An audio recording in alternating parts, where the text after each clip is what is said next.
adalah umum bahwa orang yang memiliki sesuatu tentu ingin merasakan nikmat dan manfaat dari sesuatu yang dimilikinya itu. Apa gunanya punya radio bagus kalau telinga tuli? Apa gunanya punya sepatu mahal kalau tidak punya kaki? Apa guna punya televisi berwarna, gambarnya terang kalau mata pun buta? Demikian juga iman. Apa arti iman itu kalau kita belum bisa merasakan nikmatnya, indahnya, manisnya iman? Orang yang merasakan manisnya iman, manis rasanya ketika dia sujud. Manis rasanya ketika dia berlapar dan berhaus melaksanakan ibadah puasa. Manis rasanya ketika dia harus menginfakkan sebagian dari harta yang dimilikinya. Manis ketika dia melaksanakan wukuf di padang Arafah, berhaji untuk Allah. Manis melaksanakan apapun yang menjadi tuntutan dari nilai imannya itu. Untuk bisa merasakan nikmatnya, manisnya, indahnya iman, Rasulullah sallallahu alaihi wasallam mengajarkan kepada kita salasun man kunna fihi wajada halawatal iman. Ada 3 perkara. Siapa yang mempunyai 3 hal ini, 3 perkara ini, ia akan bisa merasakan manisnya iman, indahnya iman, nikmatnya iman. Apa yang 3 itu? Pertama, ayyakunallahu wa rasuluh ahabba ilaihi mimma siwahuma. Seseorang yang cintanya kepada Allah dan Rasulnya di atas segalanya. Kita diberikan hati, dalam hati bertumpu sejuta rasa. Apa yang paling dominan di hati, itulah yang jadi kecenderungan kita. Bahwa kita cinta harta benda, tentu. Kita cinta tanah air, itu pun bagian dari iman. Kita cinta pangkat dan jabatan, wajar. Kita cinta anak dan istri, iya. Dan agama pun tidak melarang, persilahkan. Cintailah apa yang perlu kau cintai. Mencintai tanah air, mencintai bangsa dan negara, mencintai harta benda, mencintai anak istri, mencintai teman, pangkat, jabatan, persilahkan. Tapi kan cinta kepada alam dan seluruh isinya dibatasi oleh kesadaran. Pada satu saat kita akan berpisah. Cinta kita kepada harta,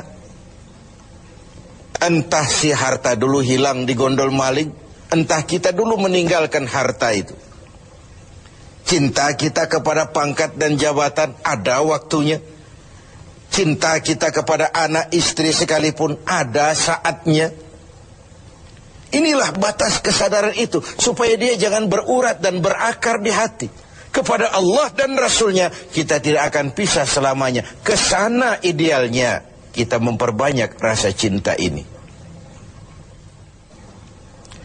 Ketika terjadi perang Tabuk, baginda Rasul melakukan mobilisasi dana.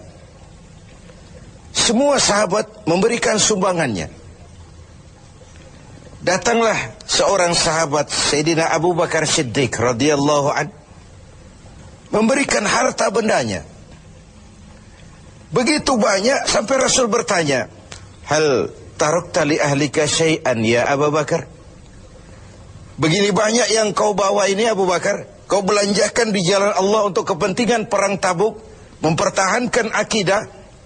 Apa buat keluargamu sudah kau tinggalkan sesuatu untuk kehidupan mereka? Beliau senyum, na'am, taraktu lahumullaha wa rasulah. Benar, sudah aku tinggalkan buat keluargaku. Apa yang ditinggalkan? Aku tinggalkan kepada mereka Allah dan Rasulnya. Cinta kepada Allah dan Rasulnya, itu yang aku tinggalkan kepada keluargaku. Adapun harta, semuanya aku belanjakan di jalan Allah untuk kepentingan mempertahankan keyakinan. Ini adalah sebuah contoh orang yang cintanya kepada Allah dan Rasulnya di atas segalanya. Harta itu, pangkat dan jabatan itu, semua kekayaan materi yang kita miliki itu, kalau sudah memenuhi panggilan Allah dan Rasulnya, semua mengalir. Semua mengalir. Dari sana dia datang dan ke sana juga dia akan kembali. Inilah keyakinan terhadap inna lillahi wa inna ilaihi raji'un. Dari Allah segalanya datang, ke jalan Allah juga, kepada Allah juga semuanya akan kembali. Jadi kalau cinta ini sepenuhnya sudah kita gantungkan kepada alam dan isinya, cinta benar kita kepada pangkat dan jabatan, sehingga sulit melepaskannya, akhirnya terkena penyakit megalomania, sindrom, power syndrome. Sulit balik jadi orang biasa, sudah kadang jadi pejabat tinggi. Sulit melepas pangkat dan jabatan, dengar mau ada mutasi, gerasak gerusuk, cari mbah ini, cari mbah itu. Bawa ayam putih, bawa kambing hitam, macam-macam dilakukan. Sebagai cermin bahwa jabatan itu berakar di hati, sulit untuk melepaskannya. Orang yang cintanya kepada Allah dan Rasulnya, kalau satu saat dia harus melepas yang dia sayangi, dahulu pun ketika terlahir ke alam ini, tidak ada harta yang saya bawa. Kalau sekarang saya harus melepasnya, innalillah wa inna ilaihi raji'un. Dahulu pun ketika terlahir ke alam ini, tidak ada pangkat dan jabatan yang saya sandang. Kalau sekarang saya harus melepaskannya, innalillah wa inna ilaihi raji'un. Oh, itu cuma sekadar titipan dari Allah saja. Disinilah lapang dadanya seorang mukmin ketika dia menempatkan cinta Allah dan Rasulnya di atas segalanya. Ini yang pertama.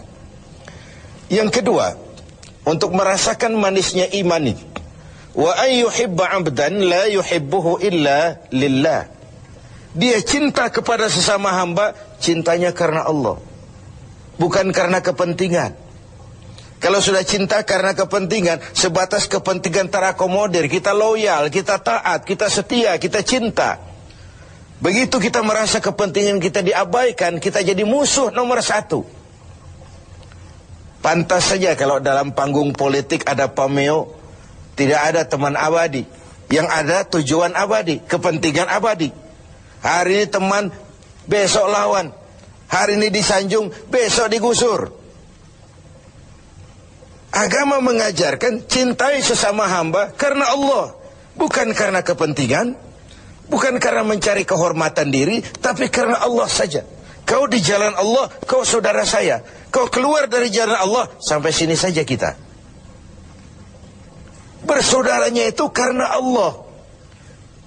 Islam membebaskan manusia dari ras diskriminasi, dan ikatan akidah jauh lebih kuat daripada ikatan darah.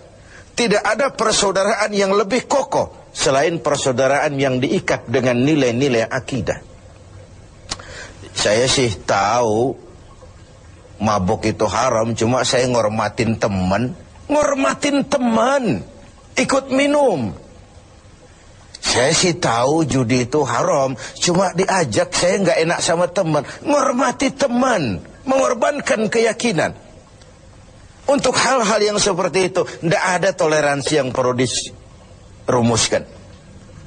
Bersaudara karena Allah, bertemu karena Allah, berpisah pun juga karena Allah. Ini yang mahal zaman sekarang. Sekarang kan bersaudara karena kepentingan, karena ada maunya. Berteman karena ada kepentingan. Bila kepentingan tercapai, teman jadi lawan pun nggak masalah. Lawan jadi teman sekalipun it's okay, asal kepentingan tercapai. Nah, nuansa Ramadan mempertemukan kita dalam ikatan jalinan karena Allah semata-mata. Bertemu ya karena Allah, berpisah pun juga karena Allah. Ikatan kekeluargaan kita sebagai bangsa memang nyaris rapuh. Berbagai konflik di daerah belum kunjung selesai. Baik yang bernuansakan agama, etnis, dan macam-macam lagi. Di Papua sana, di Poso sana, bahkan di kota-kota besar masih sering terjadi bentrokan antar kampung, antar tetangga, antar wilayah. Lalu keroyokan, rame-rame, menyatakan identitasnya pada proporsi yang salah sebenarnya. Bertemu karena Allah, berpisah juga karena Allah. Persaudaraan semacam itu melahirkan kenikmatan iman. Kenapa? Karena imanlah yang mengayomi itu semua. Yang ketiga terakhir, untuk bisa merasakan manisnya iman, wa ayyakraha ayyauda fil kufri ba'da idh anqazahu Allahu minhu kama yakrahu ayyukzafa finnar. Dia benci kekafiran, kebatilan, kezaliman, kemunkaran, ketidakadilan, maksiat. Setelah dia diselamatkan Allah dari hal-hal seperti itu, sebagaimana dia tidak suka kepada neraka, sebagaimana bencinya dia kepada neraka, begitulah dia membenci kebatilan, ketidakadilan, kezaliman. Tidak seorang pun di antara kita yang suka neraka. Jangankan lagi masuk, mendekat saja kita tidak kepengin. Seperti itulah harusnya sikap kita menghadapi kemunkaran, kebatilan, kezaliman, ketidakadilan. Bukankah Rasul mengisyaratkan, kalau kamu melihat kemunkaran, ubah itu dengan tangan. Kalau tidak mampu, dengan lidah. Kalau tidak sanggup, dalam hati.